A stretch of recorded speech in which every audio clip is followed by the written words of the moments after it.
All right, once again, we're back in the dyno room here at Prestige, and today we always talk about quality, and you know, I find that there's a lot of shops out there, engine shops, that preach quality, but how do you know that you're actually getting quality, and where does that proof lie?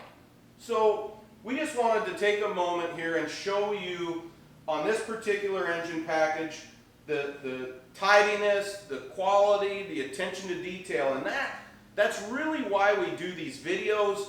This is really why we focus heavily on social media, to show you this stuff daily. You know, it's very easy to have a beautiful website, Photoshop photos, and all of this kind of stuff. It says maybe you were able to do it once nicely for a picture, but do you do it day in and day out? And that's really the question as a consumer to ask, you know, does this company portray that quality on a daily basis? Do I get to see behind the scenes? So we've got a 363. This one's an all aluminum, kind of a special piece. Carroll Shelby valve covers, Carroll Shelby heads, and Carroll Shelby block. So it's an all aluminum piece. This is one of two for Downforce Motorsports. Do a lot of stuff for Superformance Cobras. And this is sporting the 8-stack. From Borla Induction, so this is the old school 8-stack look. So what we're going to focus on here is a couple of things. All right. Obviously, a lot of guys, you're not going to be able to see inside the engine after you purchase one. But if you're dealing with us at Prestige, you'll notice that we do automatic updates. We do also put photos on Facebook of the layout before assembly. You see your crank, your rods, your pistons. You see the short block assembled. So you see these various stages of the build and the milestones that were completed, and it gives you a sense of the internal quality of the engine. You know, so it may seem stupid, but on, say, the bridge seal of the intake manifold, if it's got silicone oozing out of it, whether it be a cheaper build or a high-end build like this, if it's got silicone oozing out of it, one could only ask the question, you know, how well are my rings filed? How good is the cylinder bore finish after hone? How clean did they get the block before they put it together? These are all things that I guess we here feel personally that if on the outside we can't get it to look nice, then leaves a lot to be desired of what's on the inside. So we take a little closer look. A lot of people comment on our wire looms. We are sticklers about spark plug wires and just a rat's nest of wires. And I look at a lot of companies and it's like, I don't know that they've never taken the time to perfect it, but we're using a Billet Specialties wire looms. They are kind of expensive, but they organize the wires very nicely.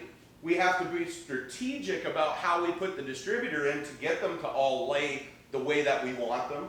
I mentioned the bridge seal on the manifold. So we go as far as the even taping, put painter's tape on the back of the manifold and on the block. And we do that so that way when we torque it down and it squishes some of that silicone out, we can come back with a nominal sized flat blade screwdriver, scrape it away, nice and clean, pull the tape, and it's beautiful. All right, it does not take much longer, but those are the things to look for when we're talking about the quality and attention to detail, especially for engines like this. Then we take a look. This one, obviously, it's on the dyno, so everything's wired up. We don't have a firewall to tuck this behind or anything, so some of it's exposed, but the cleanliness of our testing is just as important to us as when it goes in the vehicle.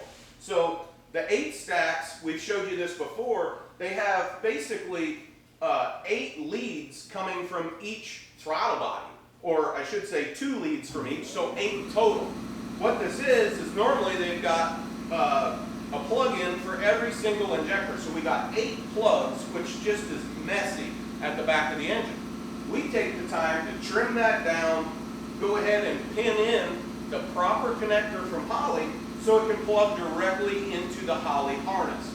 You know, just very simple little things like that. So you take a look at just the attention to detail, the type of fittings that are used and fuel line that's used, you know, all AN style line. braided hose, so we like the nylon braid over top of the steel braid. Certain little things, but if a customer wanted, we'll say the older school blue and red fittings, we'll do that with stainless line. Some of it's us guiding the customer, and sometimes it's whatever the customer's kind of wanting. All right, the last thing I'm going to preach to you today is the dyno testing. You're going to see, we're going to come out with some videos that explain this a lot deeper. We've preached it for years to dyno test, right? There's some people that hot run test, and you know, that kind of gets the motor up and running, make sure we got no leaks, but just simply revving it up doesn't allow us to map the ECU. It doesn't allow us to run high RPM with a load, which we might find a bad spark plug wire or spark plug. We may find you know, something within our fuel distribution. There's lots of things to look for. So again, dyno testing is also super, super important. And when you're going to dyno test and you're selling a customer pulleys, accessories, those should all be on that engine. And here's why. Everything you attach to it is the areas that could be problematic. Alternator might not charge. Water pump, there might be a problem with it, maybe it's leaking. When the customer gets this, when we say we want to minimize any issues by properly testing it with everything on it, is how you can achieve that and stand behind it with a 3+ year warranty, unlimited amount of miles, and of course, we always offer the service after the sale. You'll see we've touched on that a lot too, is basically fine tweaking this in the combination or in the vehicle. So my final thoughts here is really what we're trying to do is change a bit of the industry so the consumer understands more or less how custom or crate engine companies operate. We're trying to get away from calling this a custom built engine. This is a proven recipe. It's a crate engine, it's a performance crate engine because it comes in a crate. We will personalize it. Maybe your taste in valve covers, induction. We personalize it for you and we tailor it to the vehicle, whether that's pulley systems, flywheels, transmissions, everything. Thanks again for watching. Stay tuned for more.